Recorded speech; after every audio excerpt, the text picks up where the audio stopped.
Your name? It is Lokman Abdi. Lukman Abdi. Okay, so first question I ask everyone is, what made you come to TriStar? I chose to come to TriStar when I first moved. Decided to make the move to do MMA. This was so I moved back to TriStar in 2018. So I'm up 2018. 2018? Yep. Okay. Yeah. How many years ago was that? I Almost moved 5 away. years, eh? Yeah, and then I moved away for a little while because of COVID. So wait, you Almost a came year. you came to TriStar, COVID happened, you moved out, and you came back? Yep. Okay, cool. So, Were you training MMA before TriStar a lot, or? yeah. Before TriStar, no. Kind of. I was doing jiu-jitsu more. Any sports growing up? I played a lot of sports growing up. I played team sports. I played basketball. You name it, basketball, track and field. I did Track and field? in high school, yeah. That a lot. And then long distance, obviously, Somali. Okay, well, which one were you better? Were you better at the sprints or the long distance, or both? I was better at, obviously, long distance. I don't know. You got. Long distance. Is there any Somalis that are good at like 100-meter sprints, or no? It's just I don't know. fucking really know. I've seen a lot of fast dudes, but What made you, like, out of all those first, want to do MMA or jiu-jitsu? Man, I was always into it when I was younger. Especially I went to high school in Alberta, Calgary, Alberta. I would call that place like the hub of MMA right now. It's really big. Alberta? Yeah. Hub of MMA. Yeah. Well, in Canada. More than TriStar.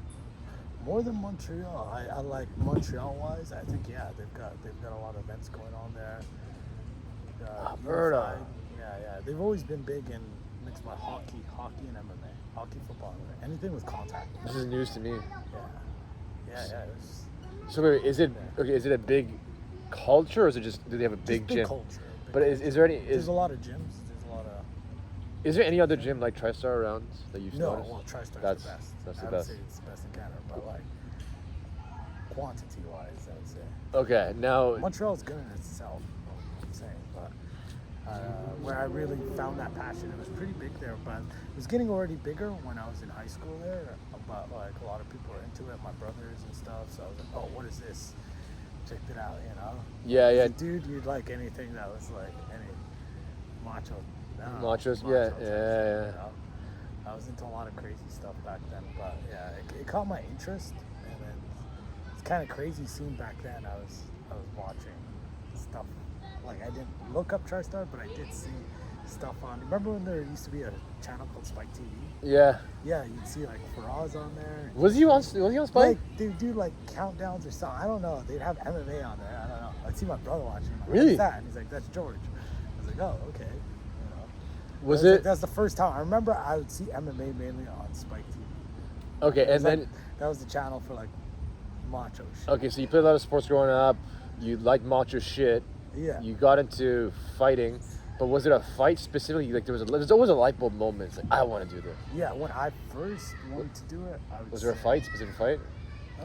Or is it just I did like? get in a couple of fights, one outside of all. Oh no! I mean, like, was there like a fight you watched that caught your attention that you wanted to do MMA, or no? You just kind of like. No. Not really, yeah. Not really. I think I just chose after I got back. I needed something. I kind of got out of shape. There's one year where I kind of left. Yeah. I was like in between. I was not in university anymore. Was it 18 or 19? Yeah. 19? I didn't know what I wanted to do, so I went back to trying to find gyms to train at, right? Once in a little while, but I was partying a lot. Yep. So I found I had fully moved to Saskatchewan by then. Regina, Saskatchewan, and I went to a gym to check it out. It was complete MMA. So what did you do in university?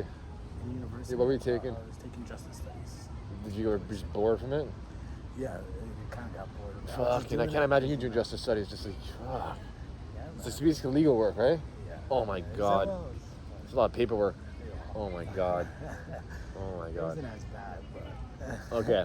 definitely wasn't as fun as this. Yeah, so by then I really got into, after joining this gym, Yeah. they did a lot of Brazilian Jiu-Jitsu, right, in the gi, actually. So I got to test that out. Yeah. And I just fell in love with jiu-jitsu. And I was doing that for a while, competing a lot in that, just around Canada and so forth. I was going around and competing in my pajamas. Really? They call it pajama wrestling. Oh, pajama. Yeah, but it was fun. And then after I met I would say one guy who's kind of like family to me. He's like my brother. Yeah. Kevin King. He got me into Muay Thai. He lived in Thailand for years. Yeah. And he kind of joined my gym and he's teaching me one-on-one Muay Thai. And after that, I just fell in love with the art. So that's what it was. Yeah, I want to do. That was a light bulb moment. Yeah. Okay. Kind of after, because I was like, I love jiu-jitsu, I love Muay Thai, doing Muay Thai, and MMA was getting really interesting back then again to me. Okay, so At one point, I didn't want to do MMA. oh really? I was just training jiu-jitsu. Yeah, I was like, Oh, just okay. Yeah. Okay, so this is what's really important because like a lot of people who burn the bridges and go to TriStar and just make that trip.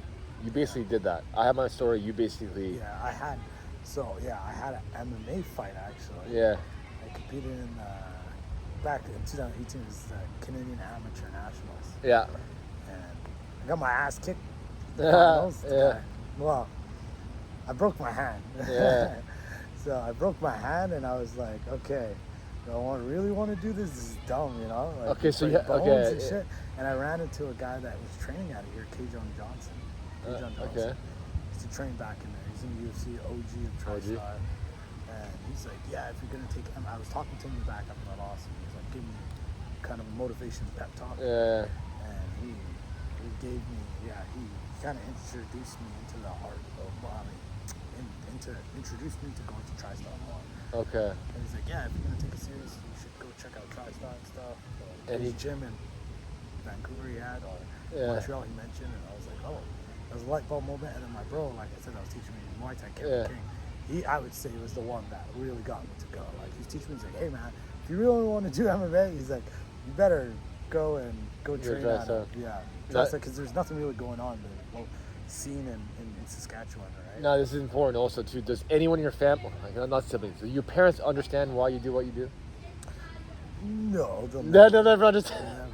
My dad doesn't care. Like, yeah. Man, you know, he's like, oh, that's your thing, you know. My mom is like, can you go back to the stuff the clothes at the karate, you know? Oh. She's cool with jiu-jitsu, but the punching and the kicking. Oh yeah, I don't think there's any. She says the punching and the kicking and stuff like that. That's not. Okay. Any mom would, right? You know? Oh fuck! I don't think there's a mom who's like, yeah, do that.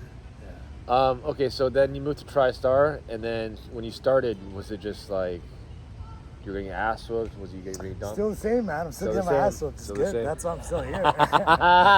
Every day. Yeah, Every day. I just got my ass kicked early. Me today. too. Yeah. It's actually humbling when you. It's a I won't say a better feeling, but when you put your heart into it and you kind of like survive, it feels good. Yeah, man. It's always fun. It's I still work. Yeah. I got a full-time job. Yeah. Know, like a real professional job. Like, I have my backup plan. You know. Yeah. Like, not always. You need an income coming. Like I look at MMA as MMA cannot really be a career. You know, if you're gonna go for a career, you got to be all in. You know. Yeah. It's a career. Like even saying career is kind of like, because it's kind of short-lived reality. You know. Yeah, and You only have a span of your time out of what? You're not going to be doing.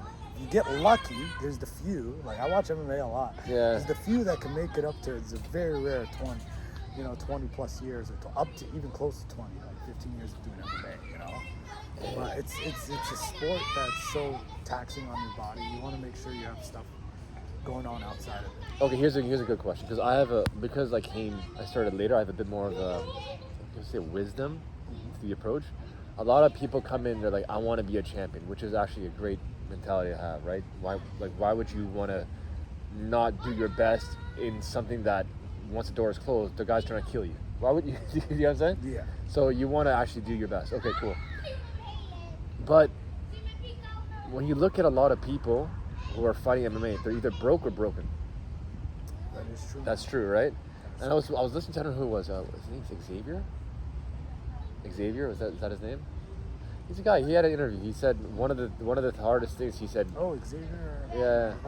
He's I haven't spoken to him, but I just listened to a podcast he did. He's like, one of the biggest things that people do a mistake in is like they're so all in with MMA, they have nothing outside of fighting. Because it's so addictive. It's the most very addictive thing. I'm an addictive guy. I love doing Yeah, my it's stuff. I love addictive to as party. fuck. I love to do it. The most addictive thing ever is MMA. People, It's the biggest drug. people are like, okay, so why do you, so if my parents are asking, they'll never understand. But like, why do you do what you do? I'm like, it's not really like, I look at it as, correct me if I'm wrong, I look at it as like military service. It's making me better as a person down the road. Yeah. So like, It's good for you. It's if you live like a real martial artist lifestyle. like just go to the gym, right? Eat healthy, and when eat healthy, have a good diet, and whatever condition, train. But what you said earlier about saying how they're broken, I feel like it's not as bad anymore. Yeah. Like fighters now know what to eat, you know, They're a bit how more to wiser. take care of their bodies. Yeah. You know? You'll see guys like they're still moving good. You know, look at our coach Faraz. He's like what, in his 40s, 45 or something. He's like, But he still moves okay, good, but kicks the, our ass. for us, not broke or broken. Yeah. I don't know. I But don't know. people would say, "Oh, martial arts breaks your body." Even within the gym, even if you're not fighting, like, within the gym, breaks it. You can take care of your body. There's guys that don't even fight, that just train, right? Yeah. That their bodies break, like they're Yep. broken, right? Like it can happen to you if you're not taking care of it. I've noticed that. Yep. Thanks to you. Yeah. Okay. So now, so you came to me asking me for strength training. Why? Even though I know that every. What did you tell me? What did Faraz tell you specifically? Yeah. He like, said you. if in our gym, like it's expected that like, well, from where I came from, other gyms they didn't expect it pushing it so much, but he really promotes like us taking care of our bodies as in like weightlifting. If you're gonna be a martial arts, especially looking to be a black belt under him, right? You know, you're not weak, and you've got technique. You know. And where do I stand? I'm pretty weak. I'm not lifting weights, you know. Okay, so that's basically Your what body, it is. like he's told us many times, where your body starts atrophying from doing too much jiu-jitsu. You know, it's kind of I'm very thin. I would say. Not only that, Yeah, but you're in the gym all the fucking time, right? All the fucking time. and that's how you gotta be lifting up. I wish I was more wiser looking into that when I was a little more younger. But Well, you're learning, right? There's like, how would you know until you actually experience it, right? yeah. Okay. So when you started strength training, obviously, I think we did it for like a month till your fight started, right? Was it a month and a bit? It was like about a month, and then you had a fight. Yeah. Yeah, it you was came like up to me. Yeah, it was like a month. Okay, now there's not much strength training you can do in a month, okay? But when you started, was it, oh, I'm getting stronger, everything's perfect, or was it there was a bit of chaos, you had to figure things out? There's a lot of soreness, even A coming lot back of soreness. now. Okay, I so noticed it'd be so hard to sit on the toilet. okay, so hard to sit on the toilet, but this is what's very important. Remember I told you nutrition macros, get those right? Yeah. How important was that for recovery? I at first thought, I was like, man, this guy just eat whatever. I was like, when you get better, get some sleep, eat what, and then no, it did make a difference eating Yeah. the macros and what type of foods to eat instead of trying to sleep on Cheetos or something. Yeah, you see, that's the thing. It's like, is it ramped out Cheetos? Not necessarily. Everything depends on the case by case scenario. But when people have this mentality, I'll just eat one meal and I'll just kind of go with it. Do you notice the difference between eating one meal versus multiple meals? Yeah.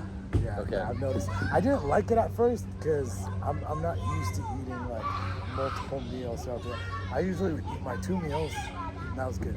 Okay. Or 3.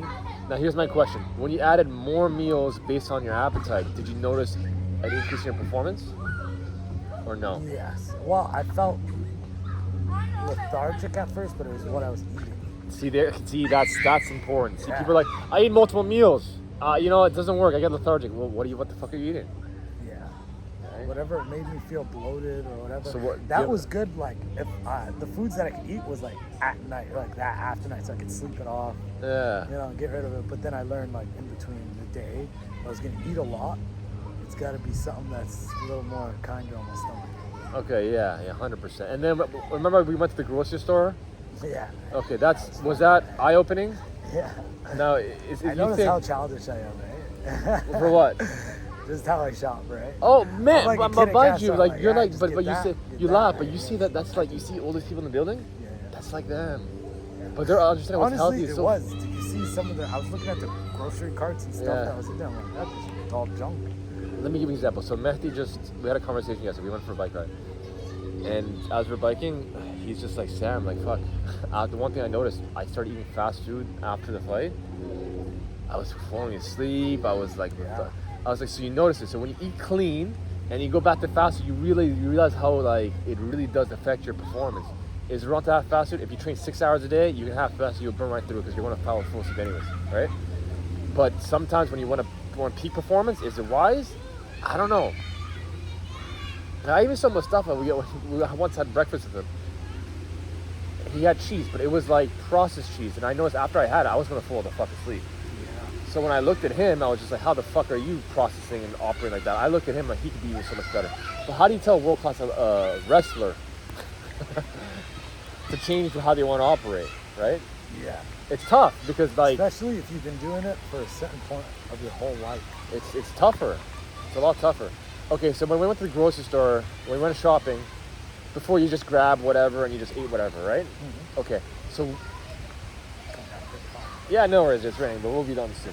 So, we went through the meat section. I basically just simplified it for you, right? Yeah.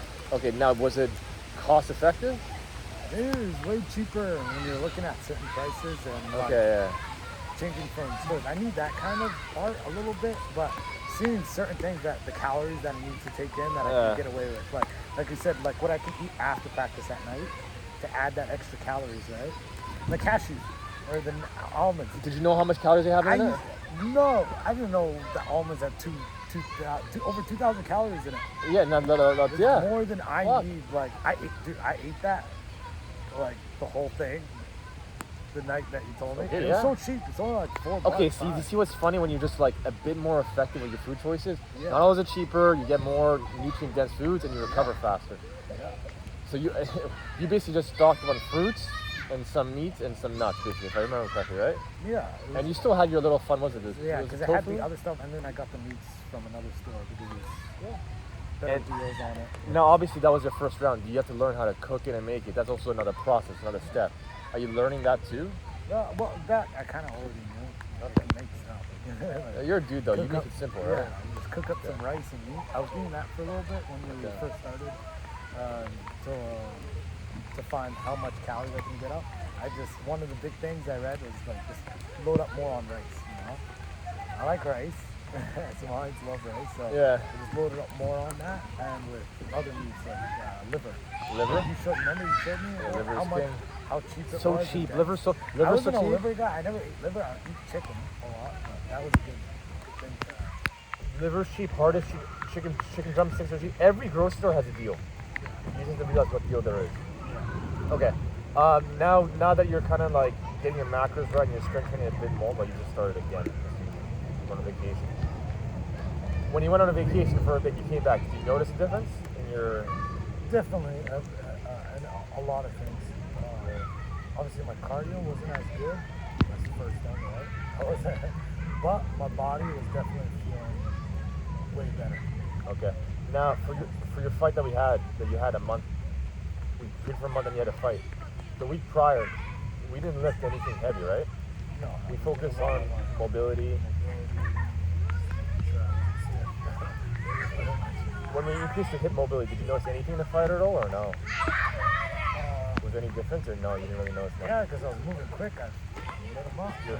You're fluid. You're fluid. I was more flowy. So that's what's important. Yeah. So someone just messaged me now. He's like, well, before this thing, he's like, I have a fight coming up. Do I still train two times a day, a week before the fight? I'm like, it depends on what you're doing 2 times a day. If it's strength training, I wouldn't recommend it. If it's playful, soft, Before the fight, yeah, you yeah. said? I'll say if it's playful, soft, it doesn't create tissue damage, yeah, that's only going to help your motor control, motor learning.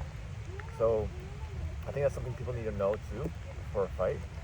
So now, like, if you foresee yourself like growing stronger, faster down the road, what do you see as a level up for you from a foundation? If you had to tell me, so I can coach you better. A level up. Is it your nutrition, like getting that dialed in more? Or is it the workouts, being more disciplined? Yeah, being disciplined with the workouts now, staying back on Okay. That's the main thing. More than anything, you know, the nutrition, I feel like that's pretty simple. Yeah. Now it's simple, right? Yeah, it's for me, it's always just been it's the walk. The walk Instead to of go star? the talk, the Fucking walk. you're No, fucking- not that one. I mean walk, as actually doing the weightlifting. Oh, yeah. Getting back on it, you know. That's why I have you hounding at me. If I were to do this by myself, I would never get to it. But I'm fortunate to have somebody in TriStar that's like, okay, you gotta get this done. Now you have a basic structure. Is it making a bit more sense? How should you up or not yet? I'm still not understanding like what's. It's gotten way simpler. It's making more sense. As well as I don't know what I'm doing. Fucking It's got the app, and I was like, dude, I said, tell me what to do. He's like, following me, but Are we doing anything complicated or just basic no, movements? man, Simple shit. it's not quantum physics. But that's the thing. People when they start, they want this exercise for jiu-jitsu. It's like, motherfucker, can you even do a basic squat? Can you do a deadlift? That's one thing I Like- thank you for. I thought I at least knew how to do a squat. No. Yeah.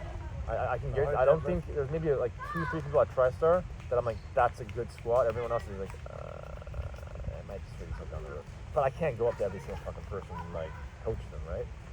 Because like initially you were probably squatting, but you felt on your bones and joints more. But There now, was injuries. I would feel like because I told you when I first deadlifted, like no, it was a little while ago. Not the first time, but I tried to demonstrate to one of the guys there. I was like, dude, yeah, let's go deadlift. And we're in the gym and TriStar. It was Nick. Remember? Shout out to Nick DeSantis. You're Nick DeSantis. So I was like, dude, let's go weightlift one day. It was like right after practice.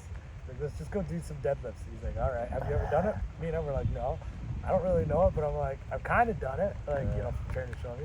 He's like, let's just go. I started off heavy, having Oh my God. deadlifting over like 2 years. You know, see that's it's like since 2020 or something. Isn't it funny how with weightlifting people want to lift heavy and like hard, but with wrestling, which is more chaotic, it's fucking more chaotic. Yeah, It's like a weight the person's trying to fight you back, and yet people more like safer with it, and yet people hurt themselves more with deadlifts. People say deadlifts is a fucking dangerous technique to learn. No, it's how you do it. It's how you do it. But it's dangerous because I did get injured. Yeah. I pulled my back and it was bad. Yeah, Like, everyone. back. It was like, You're probably I out had for sciatica issues, like nerve pain going down. And Yeah, you had that when you started, right? It went away, but then just an injury happened, like in rolling, that brought it back. Okay. Hasn't bothered me in a while. Do you I've feel been yourself good. a bit more like stronger while you roll, Um, or when you or not? Do you not I notice feel it? a bit stronger when I Like roll. stiffer? Yeah. Well, I don't feel. Obviously, within 3 weeks, I felt like the 3 weeks were in. By 3 weeks, I did see a little difference. I wasn't as like, okay. Yeah, and It was good. It helped for leading up to competing because I felt like before, rolling with me, I'm more like go with the flow. yeah. I like using no strength. I'm a Yeah. lazy roller, Yeah. right? You know. But then there's times I was like, okay, I'm leading up to the fight. It really did help, like give that. I always say that. That little. I say coordinated strength is a dangerous thing because it's like with technique you add a lot of force. Yeah, I did notice a difference in that aspect. And just getting a little bit more weight. Yeah. It was like stuff that I would kind of muscle through. I was like, oh, it's going easier to sweep, Yeah. Any last thoughts? Any last comments? Anything you want people to kind of know or learn about strength training? Anything you want to I'm mention? saying, first of all, I was saying, I'm really thankful there's somebody, you in our gym. We needed somebody that would like be around that would help our school over. I always say, what was it, American Top Team or whatever they have, Phil Daru. Oh, he's there. Okay. We have Sam. TriStar has. I appreciate it. Sam, right. Yeah, I appreciate it. Thank you, sir. But it's honestly, if anybody did want to get in shape, get into competition shape, there's no better person than you. Like, I'm you learning. actually studied under what I remember. That's when we started talking. Stu. You started under Stuart McGill, right? Stu McGill. When I got injured, that Lower back. Yeah. I looked him up and how big he was. It's weird. That's when we started talking. Stu McGill is massively known in the underground world of high performance, which is basically he's like the coach of the coaches. When people really fuck up, they go to him. If I have heard of him, Yeah. which I'm not in that world, I know how big he is. Yeah, just to give people perspective, I watched George fight BJ Penn. That was my light bulb moment. I said, I want to do that. Pure serendipity. I realized a prof studied George in his lab. He made him a deal. I think it was more like I'll study in your lab, and based on information, I'll give you information that will help you with your fighting. Yeah. So we studied him in his lab, and I just want to know how George is so fucking strong as shit. Then I realized that old fucker Stu, he's a fucking genius. Genius. Oh, and he's not even a strength coach, but his understanding of just the fundamentals of the foundation is really high. And that's how I learned how to learn the foundation of strength, squats, deadlifts, the basic movements at a very high level, such that I can teach someone how to squat at a very high level in less than 2 weeks. Very nice. I believe that. You're the first person, just looking at the videos and how you corrected me and how my posture completely changed. First time ever in my life. A lot of people have tried to show me, like when I was starting up. Like, I've tried weightlifting, but never stuck to it, you know? Like, I'll do it for a week. Dude, that's it, you know? Like, and that's the problem. And then, but I was always having the technique wrong. You're the first person that got, like, the form down. When people look at me, they're like, it's kind of close, whatever. You're the one that would, like, really get me, like, little details. Fix that. It wasn't too hard, you know? No. And I tell a lot of athletes, if you learn how to squat and deadlift, those are the two hardest exercises to learn to get really fucking strong, and then everything else gets easy. Yeah. So that's why I start with you and a lot of these athletes straight with squats and deadlifts. Let's get that out of the way. It's the hardest one. Once you get that, you'll notice a change in your body, changing your strength, changing your appetite, and everything else gets easy. Then you can do single leg work, and then you can make it more isolated based off your weaknesses. Because most people, they're just so... As my deadlifts went up, my double legs went up. Double leg takedowns. So it's a good correlation. Well, you gotta know. You'll notice deadlift. One thing you'll notice too is your confidence when you're holding people and going into a hole will go up. Anything else you want to mention, or that's basically it? That's it. As soon as the rain ends. Yes. That's a sign. It's like, okay, that's it. It's done. It's a wrap. All right, thank you, man.